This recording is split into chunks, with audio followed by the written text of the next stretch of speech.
मरू नये म्हणून त्याला पहिलं रक्तदान दिलं, तिथं ब्लड बँका चालू झाल्या. त्याचा जनक भारत आहे. अरे तुम्हाला 1937ला समजलं माणूस गरोदर राहू शकतो. आम्हाला कोट्यावधी वर्षापूर्वी समजलं की मर्यादा पुरुषोत्तम पूर्व रामचंद्रांच्या घराण्यात एक पूर्वज होऊन गेला, त्याचं नाव तर युवनाश्व नावाचा राजा. त्या युवनाश्व राजाच्या पोटी पोरगा जन्माला आला, त्याचं नाव मानधाता.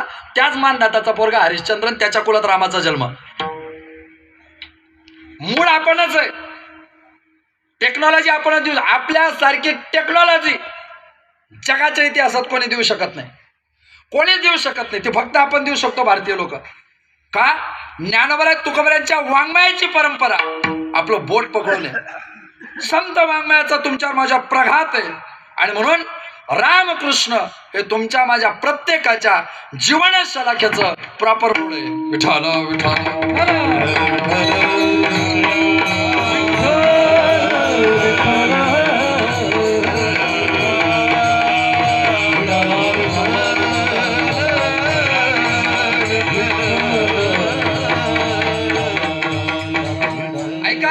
मग मूळ जर आमचं राम असेल तर याच्यापेक्षा दुसरं मूळ आमच्याकरता दुसरं कोणतं आवश्यक? जगातली प्रत्येक भूमिका आम्ही जन्माला घातली.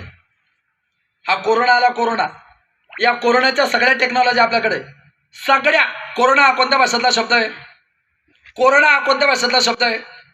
मराठी, हिंदी, इंग्रजी, Spanish, Dutch, France, Japan, Hebrew, Urdu, फारसी, चायना, आमच्या खानदेशात आयराणी. कुठल्या? कोरोना लॅटिन भाषेतला शब्द आहे. त्याचा मराठीत अर्थ होतो काटेरी मुकुट. काटेरी मुकुट. आपल्याकडे इतिहासामध्ये सैनिक काटेरी मुकुट घालायचे, त्याला 2-2, 3-3 इंचाचे असे बाहेर काटे राहायचे. तलवार जर तुटली तर त्या मुकुट त्याच्या पोटात घालायचा आणि त्या काट्याने पोट फाडायचं, शत्रूला संपायचा. मग कोरोनाचा लोगो प्रोमो फोटो पाहिला का? असा गोलाकार आहे आणि त्याला बाहेर काटे. त्या कोरोनाचा फोटो तयार करण्याकरता भारताचा इतिहास तयार करावा लागला आधी. हे माहितीये? कोरोना हे नाव कोणी दिलं? कोरोना हे नाव कोणी दिलं? सायबर टाफे आणि जून अल्मेडा, जागतिक आरोग्य संघटनेचे डॉक्टर येते. जून अल्मेडाने नाव दिलं. त्याचं कोविड-19 नाव होतं. अख्खा देश घाबरत होता कोरोनाला, जग घाबरत होतं, पण आमचा जळगाव जिल्हा अजिबात घाबरत नव्हता. आम्ही एकाला विचारलं, कारण का घाबरत नाही? तो म्हणे पासिंगच आपल्या जळगाव जिल्ह्याची आहे. 19. आता काही लोकांच्या बुद्धीला पर्याय नसतो.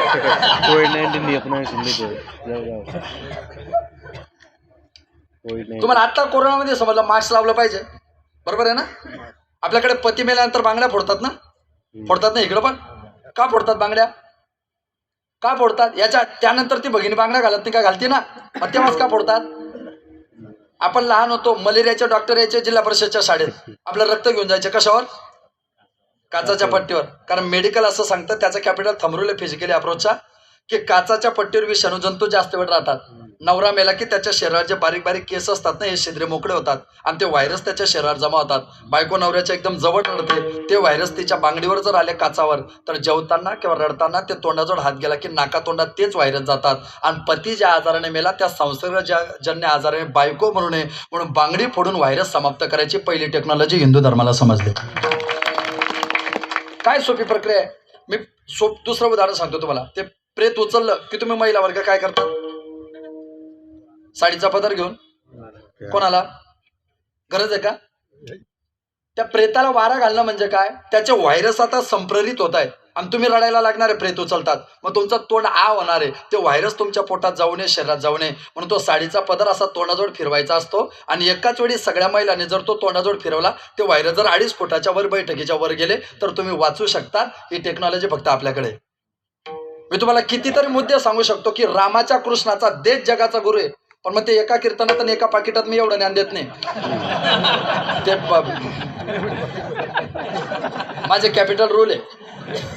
हळूहळू डाडे डाडे केतो लेणे एक वेडे, एका पाकिटात काय काय कडे. ही अर्धी ओवी ज्ञानेश्वर महाराजांची आणि उरलेली अर्धी ज्ञानेश्वर महाराजांची. ज्यांना समजलं त्यांना धन्यवाद. बाकीच्यांकरता मी पुन्हा येईल. काळजी करू नका, आम्ही जेऊ, बाकी कोणी नाही येणार. येण्याची घमेंड आमच्यातच आहे. ऐका, आम्ही मूळ जगातलं सूत्र आमच्याकडे कोणाकडेच नाही. त्या रामायणामध्ये रघु नावाचा राजा होता. त्या रघु नावाच्या राजाला आजा नावाचा पोरगा होता. त्या आजा नावाच्या राजाची पत्नी, तिचं नाव होतं इंदुमती. त्या इंदुमतीला आजा राजाला मुलगा होता, त्याचं नाव राजा दशरथ. या इंदुमतीचं माहेर महाराष्ट्रात होतं. महाराष्ट्रात 2 जिल्ह्याच्या बाउंड्रीवर होतं. एकीकडे अमरावती, एकीकडे वर्धा. मधून नदी गेली आणि गाव 2 ठिकाणी वाटलं गेलं. त्याचं नाव कौंडण्यपूर. कृष्णाची सासरवाडी आणि दशरथाचे मामा एकाच गावचे, एकाच गावचे. राजा दशरथ तरुण होते आणि तरुण असल्यामुळे राजा दशरथ एक दिवस स्वर्गात गेले. दशरथाचा संपर्क मोठा. दशरथ स्वर्गात गेले. आता स्वर्गात दशरथ गेले. स्वर्गात सगळे इंद्र, चंद्र, महेंद्र, गजेंद्र, उपेंद्र, जितेंद्र, आपला धर्मेंद्र. गैरसमज करू नका. धर्मेंद्र म्हणजे काय? धर्मेंद्र शब्दाचा अर्थ असा आहे शास्त्रामध्ये, तो चतुर्थ गणाचा धातू व्याकरणात. ध्रुव धारयती. धारयती म्हणजे धारण करणे. इंद्र म्हणजे इंद्रिय. देवाच्या प्राप्तीकरता ज्याने इंद्रिय धारण केले तो धर्मेंद्र. तुम्हाला काय वाटलं? नरेंद्र. हा तोच धर्मेंद्र. ऐका, सगळे सगळे सगळे देव. आता इंद्र काय पितो?